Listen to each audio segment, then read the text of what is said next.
வணக்கம். நம்ம திருமந்திரம் சேனலில்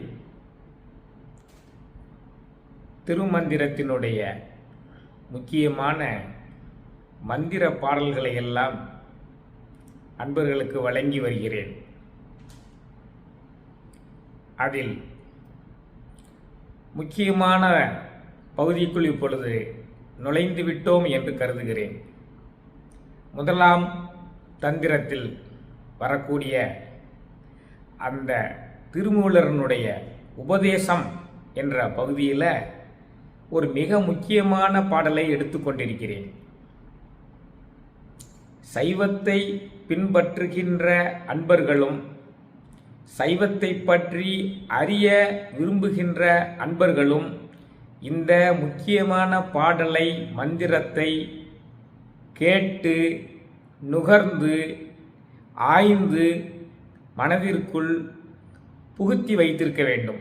ஏனென்றால் சைவ சித்தாந்தத்தினுடைய அடிப்படையே இந்த பாடலில்தான் உள்ளது. அந்த பாடல் எதை பற்றி பேசுகிறது? பதி, பசு, பாசம் என்றால் என்ன? பதி என்றால் இந்த புவனங்களையெல்லாம் படைத்து தனி ஒருவனாய் எந்த காலத்திலும் நிலை பெற்றிருக்கின்ற ஆதிசிவன், அவனே பதி. அவன் காலம் கடந்தவன், யுகங்களை கடந்தவன். எல்லா யுகங்களிலும் அவன் நிலை பெற்று இருந்து வந்திருக்கக்கூடியவன். இந்த யுகங்கள் ஒவ்வொரு யுகமும் அவனுள் ஒடுங்கும் பொழுது அவன் ஒருவனே நிலையாக நின்று அடுத்த யுகத்தை அவன் தோற்றுவித்தான். இப்பொழுது 4வது யுகம் நடந்து கொண்டிருக்கிறது. அந்த 4வது யுகத்தையும் அவனே தோற்றுவித்து அதிலுள்ள 50 பூதங்களையும் தோற்றுவித்து 7 கடல்களையும் தோற்றுவித்து மலைகளையெல்லாம் தோற்றுவித்து 4 வகையான பிறப்புகளை எல்லாம் தோற்றுவித்து 84 லட்சம் வகையான யோனிகளை எல்லாம் பிறக்க வைத்து இப்பொழுது நிலையாக என்றும் நின்று கொண்டிருக்கக்கூடியவன் அந்த பதி என்ற ஆதிசிவன். பசு என்றால் என்ன? அவனால் படைக்கப்பட்ட உயிர்கள் அனைத்துமே பசுக்கள், உயிர்கள்.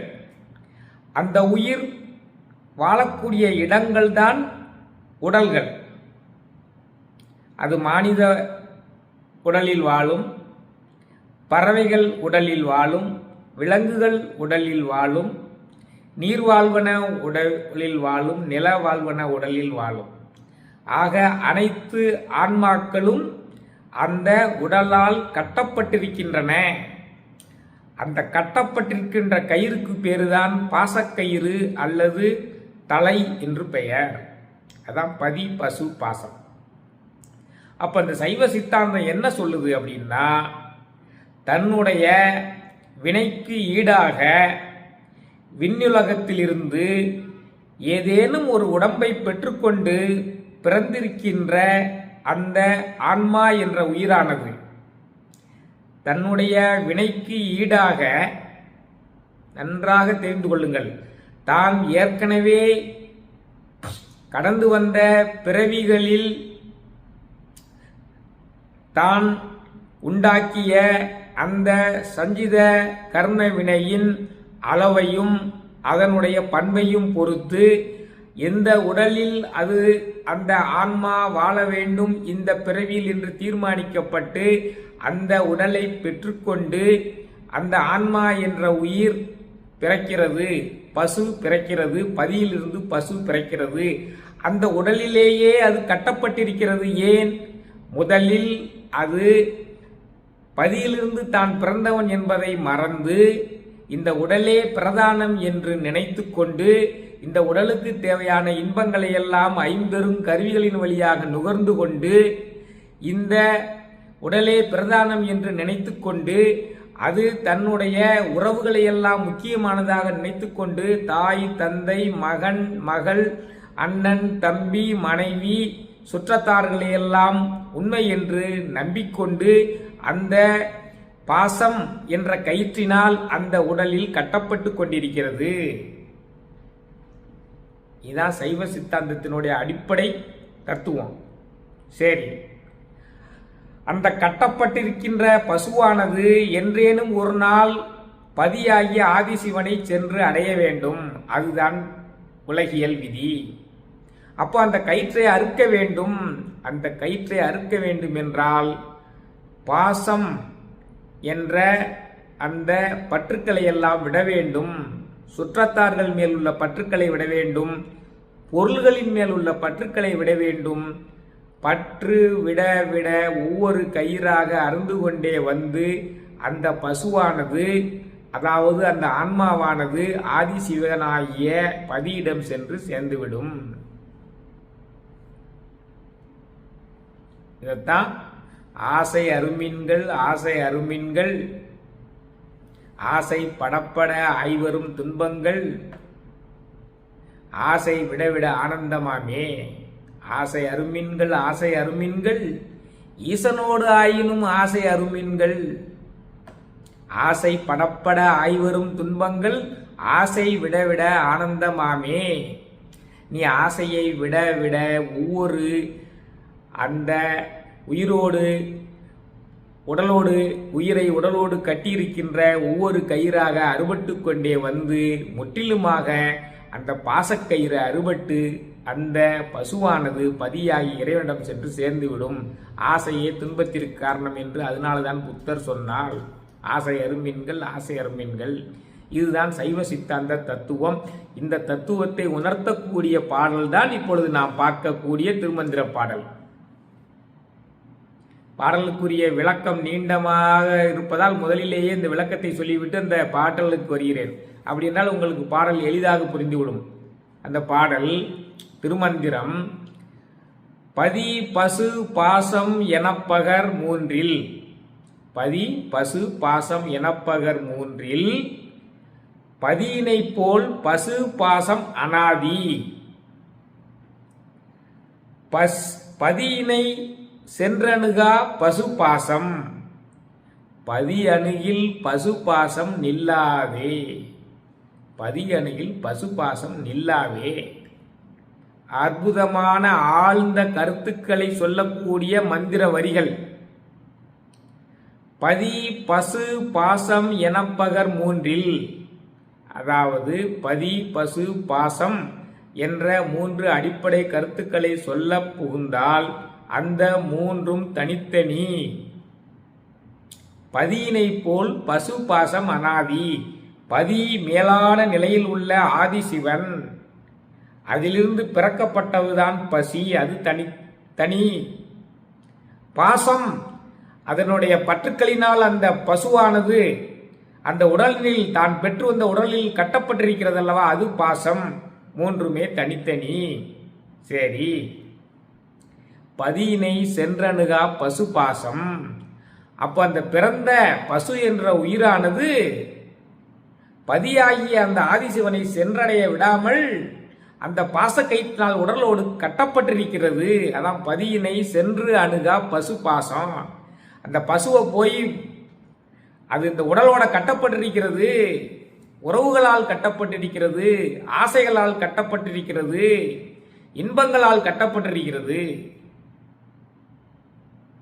உறவுகளால் முதல்ல கட்டப்பட்டிருக்கிறது. உறவு நிலையற்றது என்பதை உணர வேண்டும். ஆசை, மண்ணாசை, பெண்ணாசை, பொன்னாசை, அதால் கட்டப்பட்டிருக்கிறது. மண்ணுக்காக போராடி உயிரை விட்டவர்கள் எத்தனையோ பேர், துரியோதனன். பெண்ணுக்காக போராடி உயிரை விட்டவர்கள் எத்தனையோ பேர், ராவணன். பொண்ணுக்காக போராடி உயிரை விட்டவர்கள் இன்னும் விட்டு கொண்டிருப்பவர்கள் எத்தனையோ பேர். இவர்களெல்லாம் உண்மையை உணராமல் அந்த ஆசை என்ற கயிற்றினால் அந்த உடலோடு கட்டப்பட்டு கொண்டு அந்த உடலின்பத்திற்காக அலைகிறார்கள். பசுவை அந்த பதியினிடம் சென்றணுக விடாமல் காத்துக்கொண்டு பிடித்து கொண்டிருக்கிறார்கள். ஐம்பெரும் பூதங்களினால், ஐம்பெரும் கருவிகளினால் வரக்கூடிய இன்பங்கள் தான் நிலையானது என்று நினைக்கிறார்கள். ஐம்பெரும் கருவிகள் கண், காது, மூக்கு, செவி, மெய், அதனுடைய இன்பங்கள் தான். மெய் என்று நினைக்கிறார்கள். மெய்வாய் கண் மூக்கு செவி இந்த ஐம்பொறிகளின் வழியாக மனதை செலுத்தி கண்ணுக்கு இன்பம், காதுக்கு இன்பம், நாவுக்கு இன்பம், தொடு உணர்ச்சிக்கு இன்பம் என்று இன்பத்தை தேடி அலைந்து அந்த பசு என்ற உயிரை உடலுடன்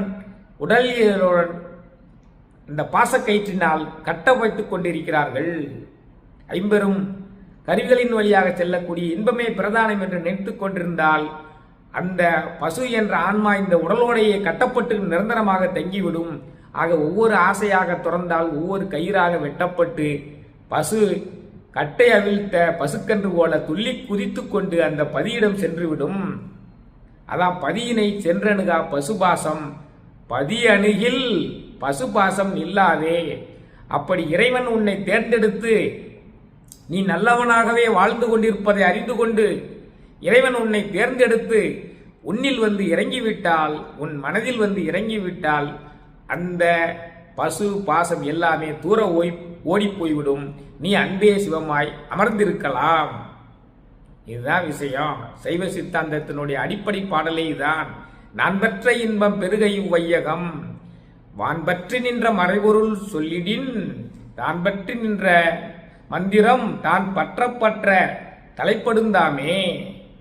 உன் பற்றி நின்ற உணர்வு மந்திரம் தான் பற்ற தலைப்படுந்தானே. நான் பெற்ற இன்பம் பெருகையும் வையகம், வான் பற்றி நின்ற மறைபொருள் சொல்லிடின், உன் பற்றி நின்ற உணர்வு மந்திரம் தான் பற்ற தலைப்படுந்தானே. நீ அந்த மந்திரத்தை சொல்லிக்கொண்டே இருந்தால் ஒவ்வொன்றாக நீ ஆசையை விடக்கூடிய நிலைக்கு இறைவனே உன்னை கொண்டு வருவான். இன்பங்களை துறக்கக்கூடிய நிலைக்கு இறைவனே உன்னை கொண்டு வருவான். நீ அன்பே சிவமாய் அமர்ந்திருக்கலாம். திருமூல தெய்வத்தை போல அமர்ந்திருக்கலாம். நான் பெற்ற இன்பத்தை நீங்கள் அனைவரும் பெற வேண்டும் என்பதற்காக முதலாவது தந்திரத்தில் இந்த அற்புதமான ஒரு அடிப்படை சைவ சித்தாந்த கருத்துக்களை மிக எளிமையாக வைத்திருக்கிறார் திருமூல தெய்வம். கேட்பதற்கு இனிமையாக இருக்கிறதா? பதி பசு பாசம் எனப்பகர் மூன்றில் பதியினை போல் பசு பாசம் அனாதி, பதியினை சென்றணுகா பசுபாசம், பதி அணுகில் பசுபாசம் நில்லாவே. அற்புதமான ஒரு முதலாவது தந்திரம் சைவ சித்தாந்தத்தின் அடிப்படையை கூறக்கூடியது. அதை அன்பர்கள் அறிய தெரிந்ததில் எனக்கு பெரிய மகிழ்ச்சி. அடுத்து ஒரு திருமந்திரத்தை எடுத்துக்கொண்டு விரைவில் உங்களை சந்திக்கிறேன். வான்முயில் வளாது பெய்க, மலிவளம் சுரக்க, மன்னன் கோன்முறை அரசு செய்க, குறைவிலாது உயிரல் வாழ்க, நான்மறை அறங்கள் ஓங்க, நற்றவம் வேள்வி மல்க, மேன்மைகொள் சைவ நீதி விளங்குக உலகமெல்லாம், மேன்மைகொள் சைவ நீதி விளங்குக உலகமெல்லாம், மேன்மைகொள் சைவ நீதி விளங்குக உலகமெல்லாம். நன்றி, வணக்கம்.